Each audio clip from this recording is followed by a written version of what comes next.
Good morning, Remaxers. It is Monday, November 16th, and today is the day we start our journey into the success principles.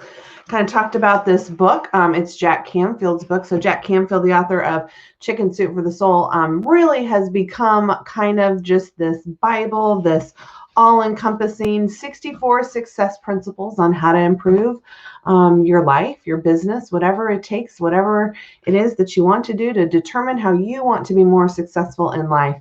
And so we're going to go through the chapters one by one. The great thing about the book is that each chapter, while it's 64 chapters, the longest one is actually the first chapter, which I think ends up being like 15 pages. And most of them are less than around 10. Many of them are less than 10. And so it's something we can follow along with. You'll notice at the front of the broadcast, I kind of had a blue intro to it. So you'll see that's going to look a little bit different than if we do a daily digest or a Monday motivation. So you'll know that that kind of triggers you to do the success principles. We're also tagging them in the Facebook group so that you can see that you can sort by them and look at the different principles. And so we're going to start in today, and I'm just going to kind of give a summary of some of the cool features and things that I thought were good takeaways from principle number 1, which is take 100% responsibility for your life. And so, that's the statement, 100% responsibility for your life. And kind of it starts to talk about sometimes we blame parents or we blame others, and we never want to look inside, where that real question is, what is it that I'm doing? What is it that I want to know? I liked this part. It said, there is a yes or no question. Either you do it or you don't. Have you ever blamed anyone for any circumstance in your life? Have you ever complained about anything? I don't know anyone who's never complained about anything, right? But every time we complain, we realize we're not taking 100% responsibility for our lives. And if it means if you understand that you are the cause of all experiences that you have, guess who has then the power to change any and all experiences that you might have in the results of both your success and your family? You do. You do. And so what are some steps to kind of take to get yourself on this journey? One is to give up on all the excuses, right? This means giving up on all the excuses. Any victim stories, they're gone out the window. Any reasons you can't have it until now, it's gone, it's changed, it's done. We're going to quit blaming any outside circumstances, quit blaming COVID, quit blaming the year, quit blaming the market, quit blaming our buyers or sellers. Done, out the door. If something doesn't turn out as we planned it, we're going to ask ourselves, how did I create that? What was I thinking when it did? What were my beliefs? And why am I going to say, why would we change it? And so Jack Canfield, and I've talked about this before in some of our Monday motivations, he talks about E plus R equals O. E plus R equals O, a real fundamental concept that he discusses in many of his readings, which is the events plus the response equal the outcome. And so many times you are not in control of the event. The event is going to happen one way no matter what, but you can control the outcome depending upon your response for the event.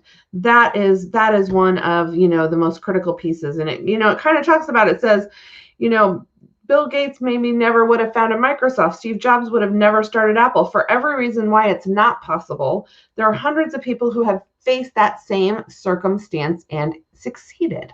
So we all have these things, but sometimes we have these destructive habits in our mind. We ignore feedback. We fail to continuously educate ourselves, learn new skills, or we waste times on the trivial aspects of our life. My calendar, which I kind of post every morning, or some days, it says when you wake up, don't scroll through social media for an hour or two. Give yourself a technology-free experience, right? Stop wasting that time. But instead, really focus on the fact that your response to the event will absolutely 100% change your outcome and get you the outcome that you want. So, a great point in it. Everything that you experience today is a result of the choices that you have made in the past. Everything you experience today is a result of the choices that you have changed in the past. You only have control over 3 things in your life: your thoughts, right? Your thoughts of what you think, the images that you visualize, right? And the actions that you take. So how do these 3 things, determine every experience that you do, right? So what are you thinking about?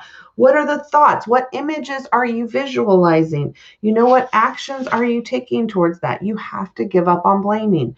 That's another piece of it. You're the one. I love, here, it's like reading this book is like smacking your face, right? You're the one who ate the junk food. Yeah, I had a lot of pie this weekend. You're the one who didn't say no. You're the one who took the job. You're the one who chose what to believe in. You're the one who ignored your intuition, all of those things. So we've got to give up complaining. Lou Holtz has a great quote in the book. It says, "The man who complains about the way the ball bounces is likely the one who dropped it." Kind of a powerful thing. So think about this. People only complain about things they can do something about. I loved this thought in the book. Think about this. People only complain about things they can do something about. So what does that mean? It says we don't complain about the things we have no power over. Have you ever heard someone complain about gravity? No, we have no power over gravity. We have no power over gravity. So we're not complaining about gravity, but we complain about the things that we can actually do something about. What's another thing? Sometimes we're complaining to the wrong person, right? Who should we complain to? Us, but we're complaining to others. So you either create or allow everything that happens to you to be powerful. To be powerful, you need to take the position that you create or allow everything that happens to you. By create, I mean that you directly cause something to happen by your actions or inactions. What are some different things? Actions or inactions. You didn't follow through, right, on your threat to take away the privileges. Some of you have the kids at home, right? The kids didn't clean up on themselves. You didn't follow through with the threat. Now it's a war zone in the house, right? You didn't attend any sales or motivation seminars because you were too busy. And now the new kid just won the top sales award. You didn't take time to maintain your car. Now you're sitting by the road with your car broken down, right? So there are certain things, obviously, that happen, yellow alerts that come along the way. These are those internal feelings that you kind of keep coming back to. You want to pay attention to those. And the other thing is simple isn't necessarily easy. Simple isn't necessarily easy. So sometimes it's a simple thing, but it's not easy. It's a lot easier to sometimes focus in on something else. The chapter kind of wraps up and it says the only thing that will change your results is to change your behavior. Prospect more, get some more sales training, change in your presentation, change your sales presentation, change your diet, consume fewer calories, exercise more frequently. All of these things are going to make a difference. Don't kid yourself. Be ruthlessly honest with yourself and take your own inventory. The first success principle is take 100% responsibility of your life, right? Take 100% responsibility of your life. Principle number 2, which we'll discuss, is be clear why you are here. So join us for a little journey. If you want to read along, I'd love it. I'd love to hear your comments and love to hear what you like about it, what you're reading, some different things that you can kind of get a little pick me up on, the success principles, how you get from where you are to where you want to be, by Jack Canfield, a world-renowned artist with a great book, lots of tools and tips. There's workbooks online. There's also a great reading, suggested reading if you want to read more of the things that we have. But we'll see you next time for principle number 2. See ya.